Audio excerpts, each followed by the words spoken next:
বাপরে, কালকি মুভির প্রায় 25%ই চলে গেছে প্রভাসের পারিশ্রমিকে। এখন কালকি মুভিতে প্রভাস সহ অমিতাভ বচ্চন, দিশা পাটানি, কামাল হাসান কার কত পারিশ্রমিক আসলে ছিল সেটাই জানাবো।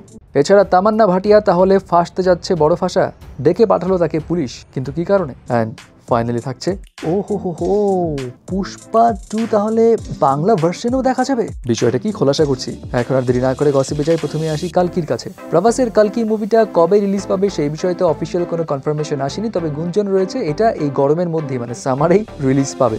এখন এই সিনেমার বাজেট যা ছিল তার প্রায় 35%ই খরচ হয়েছে আর্টিস্টদের পেমেন্টে, তাও সব না, প্রভাস, দীপিকা পাড়ুকোন, কামাল হাসান, অমিতাভ বচ্চন, দিশা পাটানি এদের মধ্যে আর কি। এবং এই বাজেটের আবার 25% গেছে শুধুমাত্র প্রভাসের একারই পারিশ্রমিকে।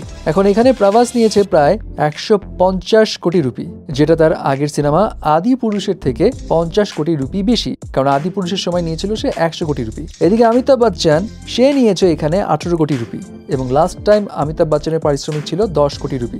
দীপিকা পাড়ুকোন সে ঋত্বিক রোশনের ফাইটার মুভির সময় নিয়েছিল 15 কোটি রুপি, কিন্তু এই সিনেমায় সে নিচ্ছে 20 কোটি রুপি, 5 কোটি রুপি এক্সট্রা। তবে কামাল হাসান যে বিক্রমের সময় 50 কোটি রুপি চার্জ করেছিল সে এখানে কম নিচ্ছে 20 কোটি রুপি।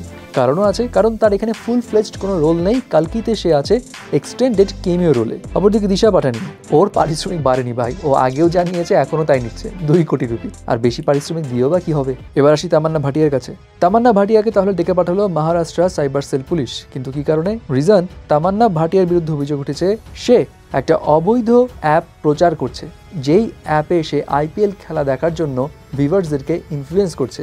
আর এই কারণে মহারাষ্ট্র সাইবার সেল তামান্না ভাটিয়াকে ডেকে পাঠিয়েছে, তাকে প্রশ্ন করবে, এবং নেক্সট উইকের মধ্যেই তামান্নাকে হাজিরা দিতে যেতে হবে। এখন সে এখানে বড় ফাঁসা ফাঁসবে কিনা বলা তো যাচ্ছে না, তবে এর আগেও এমন অ্যাপ প্রচারের জন্য সঞ্জয় দত্ত সহ আরো বেশ কয়েকজন ইনফ্লুয়েন্সার, অভিনেতা, অভিনেত্রীদের নাম উঠেছিল। সো লেটস সি কি হয়। ফাইনালি আসি পুষ্পা 2 এর কাছে। পুষ্পা 2 তো হিন্দি, কান্নাডা, তামিল, তেলুগু, মালায়ালাম এসব ভাষায় মুক্তি দিবেই, কিন্তু যেহেতু প্যান ইন্ডিয়ান আকারে মুক্তি দিচ্ছে, সো ইন্ডিয়ার মধ্যে তো কলকাতাও পড়ে। এখন প্রশ্ন হলো বাংলা ভাষায় কি এটা মুক্তি পাবে কিনা? ওয়েল, বোধহয় পাবে, কারণ আনন্দবাজার পত্রিকা থেকে জানা যায় পুষ্পা 2 এর বাংলা ডাবিং হতে পারে, এবং সেখানে আল্লু অর্জুনের কণ্ঠ দিবে কলকাতার সিঙ্গার তিমির বিশ্বাস। এখন আদতে এটা হবে কিনা সেই বিষয়ে কনফার্মেশন তিমির বিশ্বাস দেয়নি। তিনি জানিয়েছেন কথাগুলো খুব বেশ প্রাথমিক পর্যায়ে রয়েছে, এখনো তিনি খুব বেশি খোলাসা করতে চান না। এখন যারা তিমিরের গান শুনেছেন তারা তো ভালো বলতে পারবেন আল্লু অর্জুনের কণ্ঠে বাংলা ভার্সনে তিমিরকে আসলেই মানাবে কি, আর যদি বাংলা ভার্সন হয় তাহলে কেমন হবে বিষয়টা।